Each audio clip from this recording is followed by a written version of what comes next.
오늘 하나님 주신 말씀 마가복음 3장 1절부터 5절까지 말씀입니다. 마가복음 3장 1절부터 5절까지 말씀. 제가 가진 성경 56페이지, 신약성서 56페이지에 기록되어 있습니다.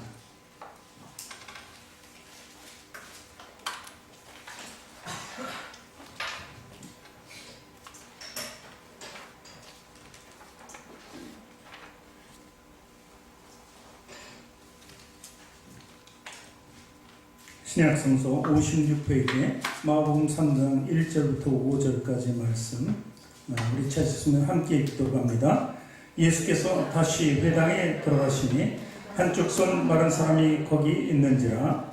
사람들이 예수를 고발하려 하여 안식일에 그 사람을 고치시는가 주시하고 있거늘, 예수께서 손 마른 사람에게 이르시되 한가운데 일어서라 하시고, 그들에게 이르시되 안식일에 손을 행하는 것과 악을 행하는 것, 생명을 구하는 것과 죽이는 것, 어느 것이 옳으냐 하시니, 그들이 잠잠하거늘 그들의 마음이 완악함을 탄식하사 노하심으로 그들을 둘러보시고 그 사람에게 이르시되 내 손을 내밀라 하시니, 그가 내밀매 그 손이 회복되었더라. 아멘.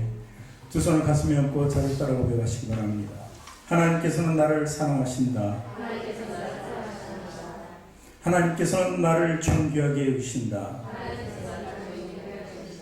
하나님께서는 나를 축복하신다. 하나님께서는 내 문제를 해결해 주신다. 믿음의 고백이 되셨습니까? 아멘. 우리 이 시간 앞뒤 전후 좌우에 계신 분들에게 당신을 사랑하고 축복합니다. 인사드리겠습니다. 축복합니다. 사랑하고 축복합니다. 사랑하고 축복합니다. 오늘은 당신을 사랑하고 축복합니다 인사하는데 굉장히 허전한 것 같죠? 어디로 갔어요 다들? 저한테 이제 말씀을 주시고 안 나오신 분들이 이제 있는데 오늘 진짜 반 정도가 빠졌네. 그래서 저는 하나님께 그래도 감사한 것은 다음 주 추수 감사절을 위해서 준비하시느라고 이렇게 빠지구나. 일에 없었는데 오늘 이렇게 많이 빠졌습니다. 그런가 하면 또 하나님께서 두 분을 보내주셔서 이 자리에 또 와 계시고, 네, 감사하신 하나님, 찬양하기를 원합니다. 그렇죠? 네.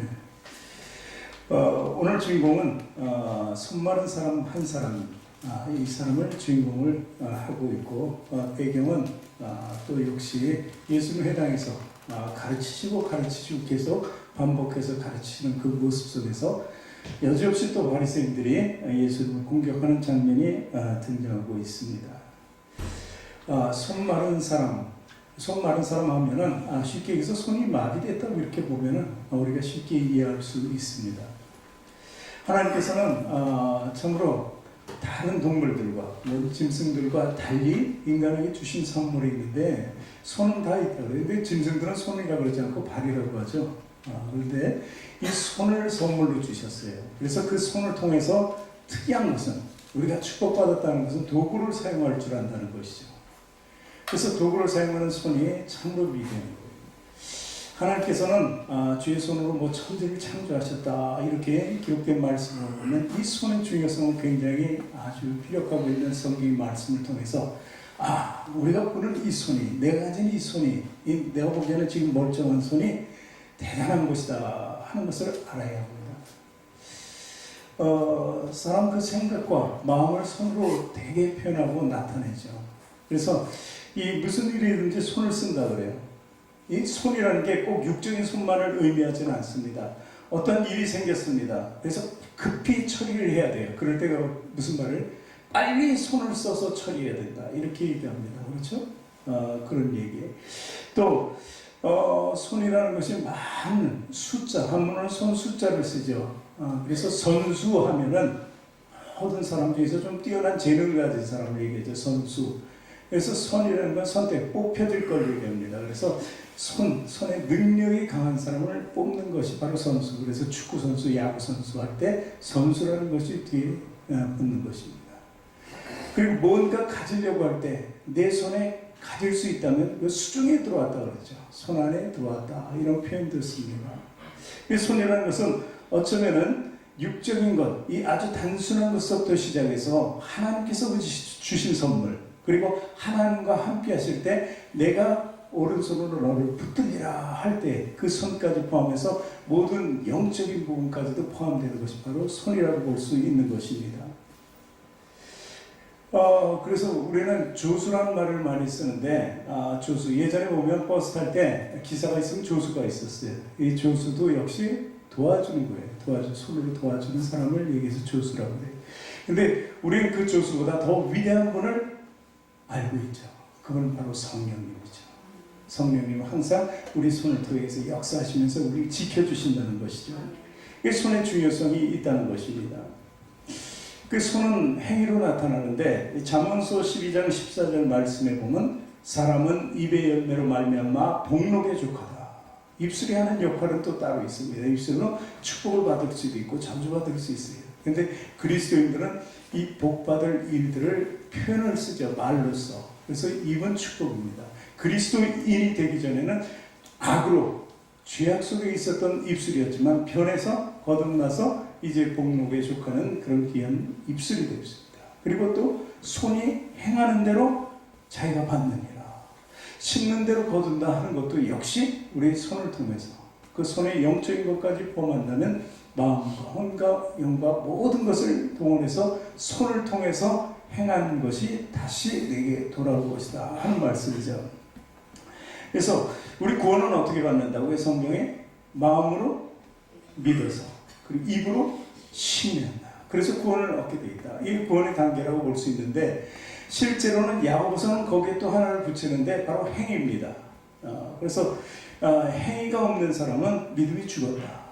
행위로 나타나는 사람은 바로 산 믿음입니다. 그래서 믿음의 증거를 행위로 나타낸다. 그래서 그것은 바로 우리 손이다 할 수 있는 것입니다. 그러니까 손은 굉장히 우리에게 중요한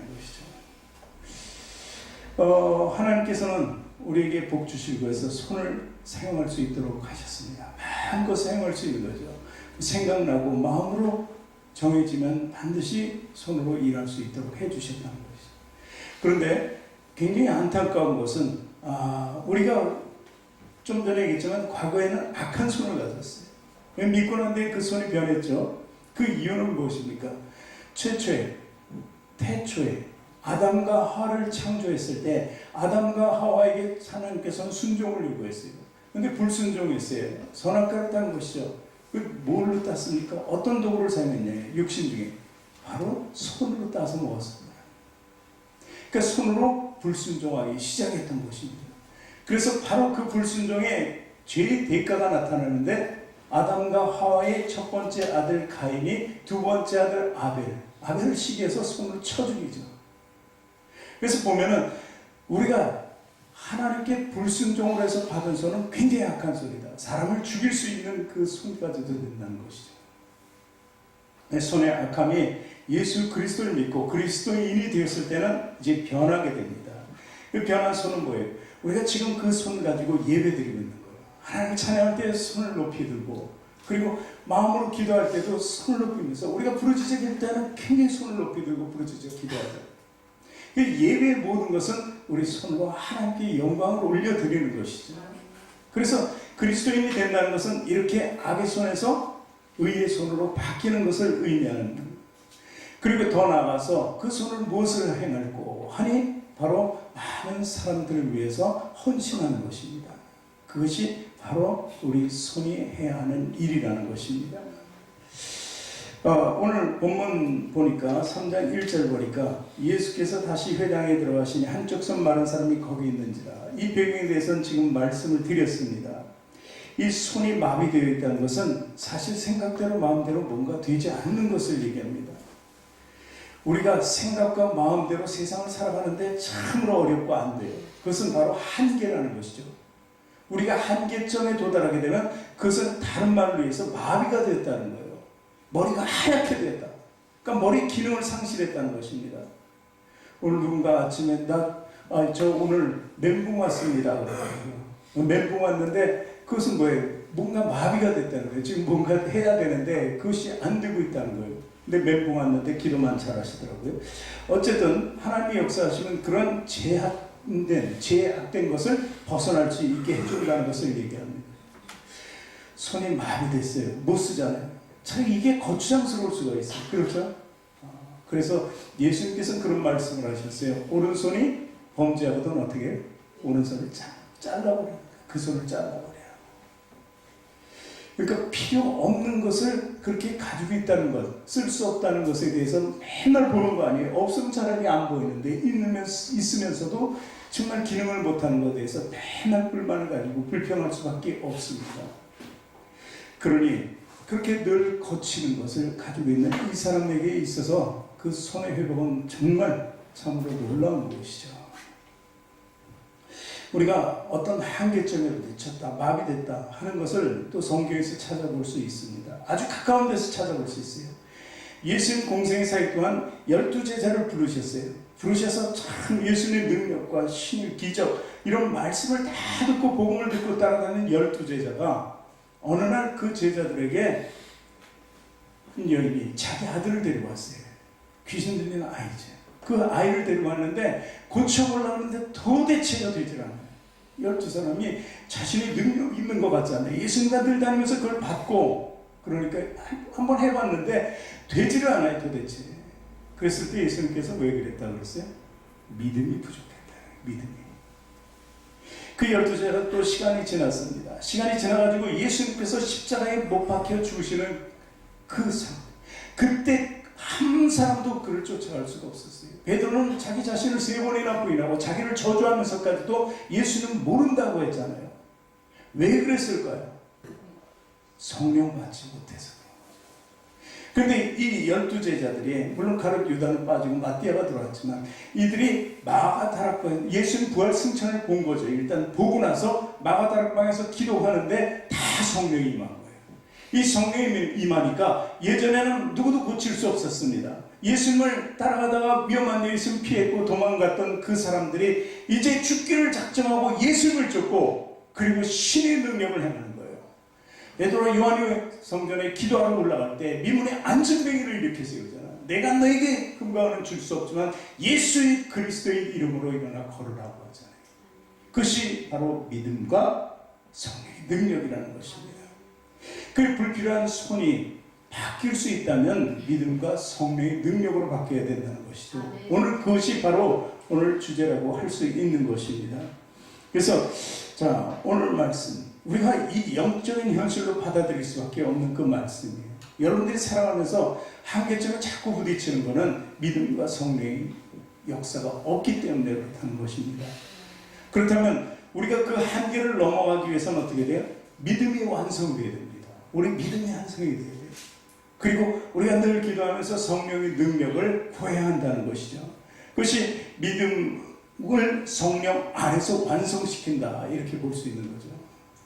그래서 오늘 그 말씀을 통해서 그것을 우리에게 가르쳐주고 있는 것입니다.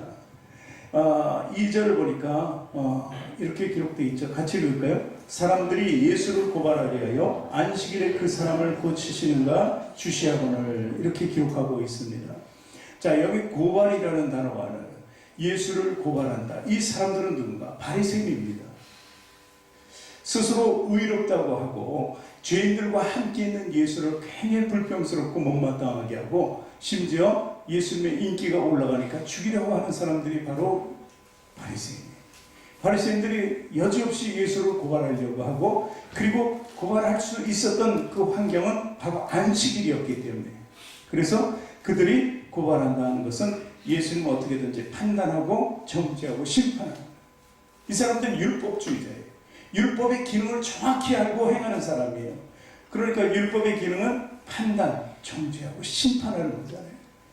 그런데 율법의 완성을 모르기 때문에 완성은 사랑이었잖아요. 예수님이 지금 하시는 모습은 그 사랑이에요. 율법을 그 아래 두고 율법을 완성시켜서 그 위에서 사랑을 내고 그들을 고쳐주고 그들에게 새로운 삶과 자유를 주고 구원을 하는 것이 예수님의 목적이었다는 것입니다.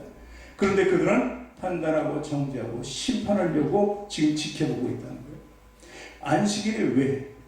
안식일을 지키지 않으면 안 되는 것이 바로 그 당시 유대사입니다. 지금도 마찬가지죠. 그래서 10계명 중에 강한 계명 하나가 바로 안식일을 기억하며 거룩히 지키라는 거예요. 그리고 출애굽기 31장 14절을 한번 읽어볼까요? 안식일은 과연 어떤 날인가? 읽습니다. 너희는 안식일을 지킬지니 이는 너희에게 거룩한 날이 됨이라. 그날을 더럽히는 자는 모두 죽일지며 그날을 일하는 자는 모두 그 백성 중에서 그 생명이 끊어지리라. 이 말씀을 보니까 최소한 자기네들이 예수님을 죽이지 못해도 그 마지막 말씀, 그 생명이 끊어질 것이다. 이것만은 기대하면서 지금 바리새인들이 보는 거죠. 어쨌든 예수님을 죽이려고 하는 것이죠. 그러니 이 안식일날 예수님이 병 고치는 것도 문제지만 병 고침을 받으려고 일어난 사람도 문제라는 거예요. 이 안식일에 대해서 또 이제 이런 얘기가 있습니다. 안식일에 어떤 사고가 났어요. 건물이 무너졌어요. 사람이 깔렸잖아요. 근데 깔린 사람들을 쭉 봅니다. 죽었으면은 어떻게 해요? 죽었는지 살았는지 살펴보고 살았으면은 구조합니다. 급하니까. 그냥 놔두면 죽을 것 같으니까. 그런데 죽은 사람은 절대 건드리지 않아요. 나중에 안식일 지나서 그들을 다 매장하고 치운다는 거죠. 또 안식일에 상처가 났습니다. 상처가 나면 붕대는 감을 수 있는데 지혈은 할 수 있는데 예를 들어서 약을 발라서는 안 된다는 거예요. 또 한 가지 놀라운 사실은 로마 제국은 많은 곳을 점령하면서 그 백성들을 군대를 삼았어요. 그들 향해서 이제 전투를 하는 거죠. 그래서 어쩌면 그들이 방패막이로 많이 썼죠. 로마 군인, 정예 군인들은 뒤에 서고 앞에 그들부터 보내서 저들의 힘을 빼고 그들이 죽든 말든 그리고 나중에 해서 자기네들이 싸울 때는 수월하니까 승리할 수 있었죠. 근데 유대인만큼은 면제시켰어요. 왜 면제시켰냐면 이 사람들이 잘 싸우다가도 안식일 되면 절대 안 싸워요. 그러니까 이 안식일날 안 싸우는 저들을 자기네들이 죽일 수밖에 없잖아요. 그러니까 아예 유대인들은 안식일을 지키는 자라 해서 그들의 종교, 그러니까 로마 사람들이 정복했어도 종교적인 것은 자유를 허락했기 때문에 그것마저도 허락해서 군면제라는 것이 주어졌다는 것이죠. 어쨌든 이런 기준을 무시한 예수님의 행동을 우리는 보는 것이죠. 근데 예수님께서 이제 그 행위를 통해서 세 가지 요구를 하십니다. 첫 번째가 그 순종을 요구하는 건데 3절 말씀입니다. 같이 읽을까요? 예수께서 손 마른 사람에게 이르시되 한가운데 일어서라 하시고 회당이었습니다. 그리고 회당에는 많은 사람이 있었다는 것입니다. 그 가운데 일어서라고 이렇게 얘기합니다. 자, 그 일어서라고 했을 때 그 사람은 순종의 모습을 보여줬어요. 이 안식일을 지키지 않으면 조금 전에 읽은 말씀처럼 행하는 자도 죽고 행함을 받는 자도 죽게 되어 있다는 사실이죠. 그래서 많은 사람들이 있었지만 똑같은 모습으로 주님을 바라보는 시각은 똑같았어요. 저분이 예수님이시구나. 많은 병자들을 치유하신 분이구나. 환자된 사람들은 다 그렇게 생각해요. 저분의 손길이 나에게 좀 닿았습니다. 오늘 이 시간에 저분이 나를 위해서 말씀만 주시면 내가 다른 사람들처럼 고침을 받을 텐데 이런 마음이 한결같이 있었을 거란 말이죠. 그런데 왜 일어서지 못했어요? 안식일이니까. 거기다 바리새인들이 다 와서 지켜보고 있잖아요. 그 앞에서 일어났다가는 그것은 자기가 생명이 끊어지고 죽임을 당하는 일과 똑같은 것입니다. 그런데 예수님께서는 그 한 사람을 세우는데 예수님의 말씀에는 엄청난 파워가 있습니다. 물론 자기가 안식일은 뭐든 나는 고침받겠다 하고 일어설 수도 있었지만 예수님의 명령 그 자체에는 누구도 항거할 수 없는 힘이 있다는 것이죠. 그래서 그는 순종으로 일어섰습니다. 우리가 순종할 수 있는 것은 내 마음이 변해서 내 마음대로 내 의지가 변해서 순종하는 것이 아닙니다. 그것 역시 성령님께서 우리에게 주셔 예수 그리스도를 통해서 우리가 순종하게 된다는 거예요. 뭐든지 우리 안에서 만들어지는 건 의는 하나도 없어요. 주님이 주시는 거예요. 그래서 칭의잖아요. 내가 의를 생산하는 것이 아니라 의를 받았기 때문에 칭의라는 것입니다. 그래서 우리는 우리 스스로 의로워져서 구원을 받고 천국에 가는 것이 아니라 칭의, 예수님을 통해서 의를 선물로 받고 가는 것이라는 것이죠. 그래서 우리도 이때 우리 한번 생각해보세요. 많은 사람들이 여기 있잖아요. 오늘 많이 안 나왔지만 오늘 혹시 남편에게 한 주간 죄진 사람이 있으면 일어나 보세요. 혹시 아내에게 죄진 사람이 있으면 일어나 보세요. 내가 정말 자녀에게 잘못했다고 하는 사람이 일어나 보세요. 그러면 일어날 수 있을지라도 눈치는 볼 거예요. 누가 일어서나? 나는 일어서야 되나? 이럴 수밖에 없는 처지일 거예요. 그래요. 스스로는 일어날 수가 없는 거예요. 근데 예수님이 일어나라. 우리 부끄럽고 창피하면 회피합니다. 또 변명을 들어놓기 시작합니다. 그 합리화적인 삶을 살려고 성경 안에서 그렇게 부단히 노력을 해. 하지 말라 그러는데도 그 삶을 버려야지 일어날 수 있게 된다는 것입니다. 이건 나만 장군이라고 성경에 등장하잖아요. 한 제국의 장군이에요. 1등 가는 장군. 왕도 그 사람을 두려워합니다. 너무나 전쟁에 혁명적인 공로가 있어서 그를 누구도 탓할 수도 없고 손가락질도 못해요. 근데 그가 문둥병 걸렸어요.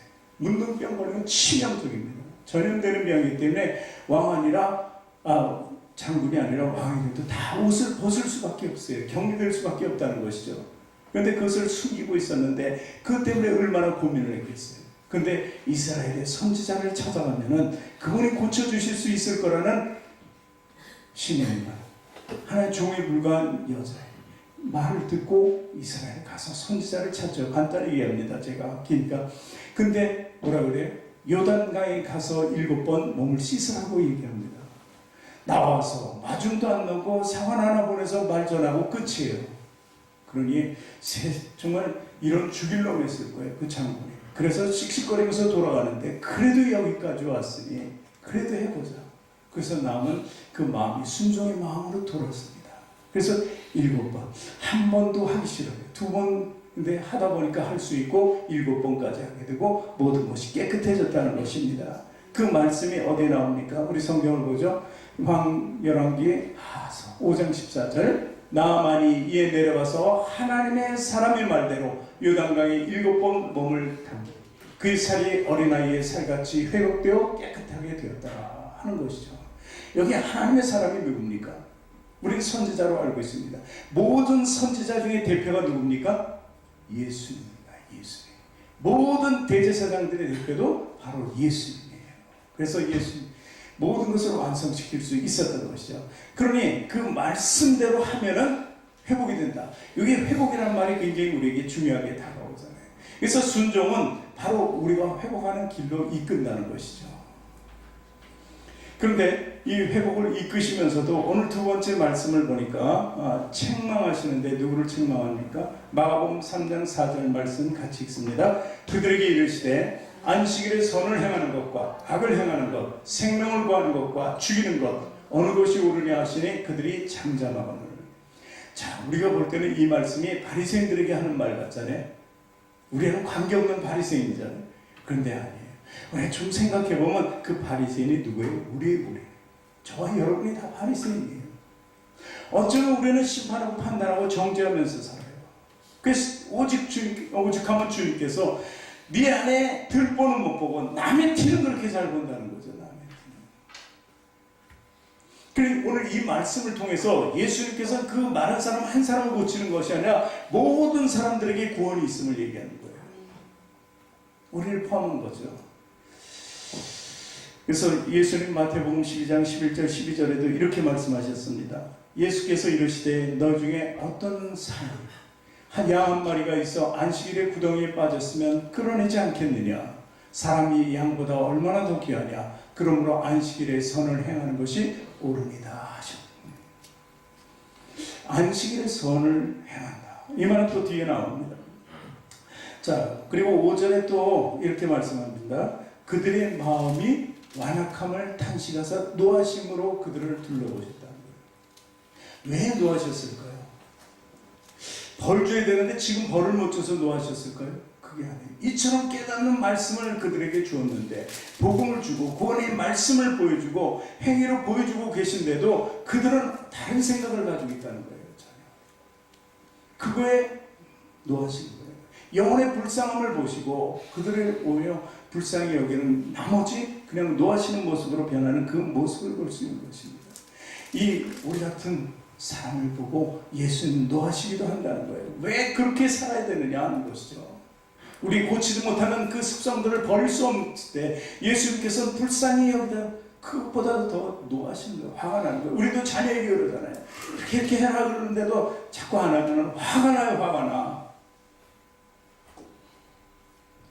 우리는 이 바리새인처럼 자기 의에 갇혀 있는지도 몰라요. 내 스스로 칭의인데도 불구하고 내가 정말 칭의로 의로워지고 내 삶이 좀 변화되고 거듭났다고 생각하니까 그때부터 이제 정말 하나님을 위해서 살아갑니다. 예배자가 되고 순종하면서 살아가는데, 그러면서 하는 모든 행위가 자기가 한 건 줄 착각해요. 그러지 말라는 거예요. 다 하나님이 하시도록 해서 하는 거예요. 자기가 했다고 하는 순간 우린 교만의 배를 타는 거예요. 점점 높아지는 거예요. 내가 이렇게 잘하는구나. 남들 앞에서 이렇게 잘하는구나. 이 정도면 남들을 가르칠 수 있지. 이렇게 바뀌어가는 거예요. 그래서 그러지 말아야 되는 거예요. 나의 의는 버려야 된다 하는 것입니다. 야고보서에 이런 말씀이 기록되어 있습니다. 누구든지 스스로 경건하다고 생각하여 자기 혀를 제갈 물리지 아니하고 자기 마음을 속이면 이 사람의 경건은 헛것이다. 자기 의로 적고 교만해지면 그것은 다 헛것이라는 거예요. 그리고 그 다음 절에 뭐라고 하냐면 야고보서 1장 28절 하나님 아버지 앞에서 정결하고 더러움이 없는 경건은 곧 고아와 과부를 그 환난 중에 돌아보고 또 자기를 지키고 세속에 물들지 아니하는 그것이다. 자기를 지킬 줄 알아야 돼요. 그래서 우리 손으로 하는 행위 중에 그리스도를 변하면 두 번째 해야 하는 일이 뭐예요? 돌보는 거예요. 영혼의 불쌍함을 보는 거예요. 나만 구원받아서는 안 된다는 것이죠. 그래서 이때 우리가 가장 깊이 생각할 수 있어야 되는 게 우리 자녀들의 문제예요. 우리 자녀들의 문제의 구원만큼은 우리가 반드시 이루어야 된다는 사실이죠. 우리가 점점 더 의로, 내 의를 내세우고 교만해지면 자녀들은요, 그것을 이상하게 봐요. 내가 보기에는 난 지식이 없어도 저건 아닌데 이렇게 볼 수 있다는 거예요. 하나님을 통해서 가르치고 나는 점점 더 낮아져야 돼요. 내가 너를 이렇게 가르칠 수 있는 것은 내가 생각하고 내가 똑똑해서가 아니라 하나님의 말씀을 보니까 너를 이렇게 하라고 했구나. 그러면서 하나님 핑계를 대요.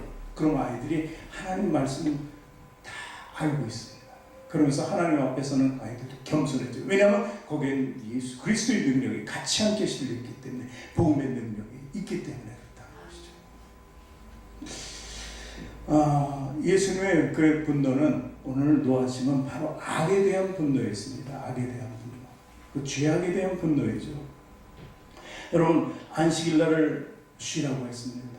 거룩히 지키고 그날은 아무것도 하지 말고 아무 일도 하지 말라고 했어요. 근데 그 뜻을 분명히 잘 알아야 돼요. 왜냐하면 사단은요, 주일날 쉴까요? 하나님이 쉬시니 나도 쉬어야 되겠다.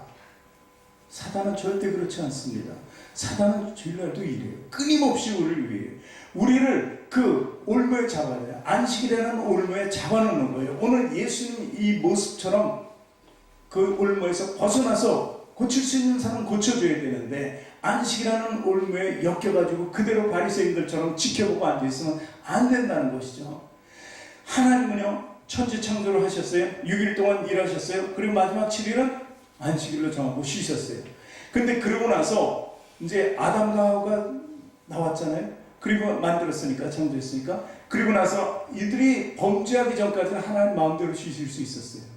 근데 범죄하고 난 뒤에는 이제 쉬는 날 없어졌어요. 하나님 쉬는 날. 왜? 사단이 계속 일하고 있으니까. 하나님은 자기를 찾는 일을 돌봐야 되는 거예요. 그렇지 않습니까? 그래서 하나님은 졸지도 주무시도 않고 우리를 지켜보고 하신다고 그랬어요. 그럼 주일날만큼은 그날은 우리를 안 지켜주네? 아니죠. 졸지도 주무시도 않고 계속해서 우리를 위해서 일하신다.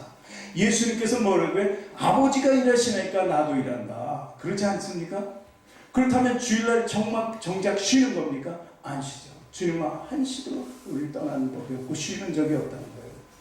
그러니까 그 안식일의 쉼에 대해서 우리는 정확히 알아야 돼요. 누군가를 돌보고 선한 일을 하는 거예요. 하나님께서 그 일을 계속하시고 예수님도 하시고 성령님도 우리와 함께 역사하시기 때문에 우리도 주일을 지키되 선한 일을 행하고 하나님을 예배드리는 그 삶을 살아야 되는 거예요. 더욱더 거룩히 하나님을 위해서 그날만큼은 모든 것을 내려놓을 수 있어야 된다는 것을 의미하는 것이죠. 그래서 이렇게 될 때 우리는 회복할 수 있게 된다는 거예요. 3장 5절 말씀 보니까 그들의 마음에 완악함을 탄식하사 노하심으로 그들을 둘러보시고 나서 이제 그 사람에게 이르시되 내 손을 내밀라 하시니 그 손이 회복되었더라. 자, 내 손을 내밀라는 의미는 뭡니까? 손이 말았으니까, 손 마른 자가 마비된 것이니까 내밀라 그러는데 이게 내밀어져요? 여러분, 내밀어질까요? 마비된 사람 내밀 수 없어요. 근데 내밀라는 말과 함께 어떻게 회복되었다는 거예요.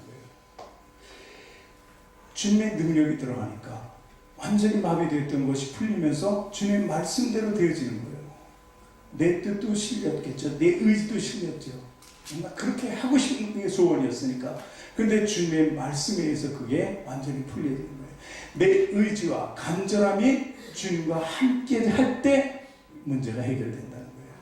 내 손을 내밀라는 것은 우리의 어떤 육적인 부분을 얘기하는 것이 아니에요. 우리 영적인 삶 속에서 얼마나 내놓을 것이 많습니까? 하나님께 해결해달라는 문제가 얼마나 많냐고요. 그것을 주님이 할 수 있다는 능력 가운데서 믿음으로 우리가 의지를 가지고 간절함을 가지고 나아가야 돼요. 그렇다면 반드시 해결된다는 것입니다. 그것이 바로 오늘 예수님께서 말씀하신 목적이 될 수 있다는 것입니다. 진짜 문제는 뭐예요? 문제는 있는데 없는 것처럼 하는 게 문제예요. 용기가 없는 거예요. 누군가 내 옆에 지켜보고 있으면 나의 단점과 약점을 보여주기 싫은 것이죠. 그러지 말라는 거예요. 그러지 말고 그것을 없애는 것이 목적이라면 그런 주위 환경을 보지 말고 오직 주님께 매달릴 수 있어야 된다는 것을 얘기하는 거예요. 이것이 바로 주님을 완전히 인정하는 거예요. 완전히 인정하는 거. 그리고 주님을 인정한다는 메시아로 내가 여기고 그리스도라고 여기고 나의 구주가 되심을 선포하는 것이죠. 그 삶이 저와 여러분에게 이어져야 된다는 것입니다. 보여드리기만, 내어드리기만 하면 치료가 되는 거예요. 나은다는 거예요. 해결된다는 거예요. 이런 놀라운 이적을 우리가 체험하면서 살아가는 게 그리스도인이잖아요. 근데 조금 더 주저하고 의심하면 요동는단 말이죠. 믿음이 요동을 치는 거예요. 의심했을 땐 어떤 반응도 나올 수가 없다는 것입니다. 우리는 예수님으로부터 목자의 심정을 알아야 돼요. 한 생명을 살리고자 하는 그 목자의 심정을 알아야 돼요. 십자가에 못 박혀 죽으실 때 저 사람들이 다 변할 것이라고 생각하고 죽으신 것이 아니에요. 거기 올라가서 저들 아무것도 모르니까 저들을 용서해달라고 하는 거예요. 이 완전한 보편적인 것으로 해서 많은 사람을 끌어안는 거죠. 여기에 주인공이 저와 여러분이 돼야 돼요. 그 팔 안에, 품 안에 우리가 주인공이 돼야 된다는 것입니다. 그렇게 말하고 있는데도 그 말귀를 못 알아먹는 것은 바로 우리의 삶을 포기하는 것이죠. 우리 현재의 삶도 포기하고 미래의 삶도 완전히 내던져지는 것이 바로 그런 삶이라는 거예요. 예수님은 이 땅에 회복자로 오셨어요. 회복시키세요. 아담과 하와, 아까 가인과 아벨 이런 저주의 손들을 다 회복시키고 온 거예요. 계속해서 그 죄는 됐잖아요. 바벨의 탑을 쌓는 그들을 봐요. 우리도 어떤 때는 바벨의 탑을 쌓고 있어요. 그 모든 것을 다 무너뜨리고 그 손을 없애버리고 하나님 향해서 경배하는 손을 만들기 위해서 주님께서는 이 땅에 오셨다는 것입니다.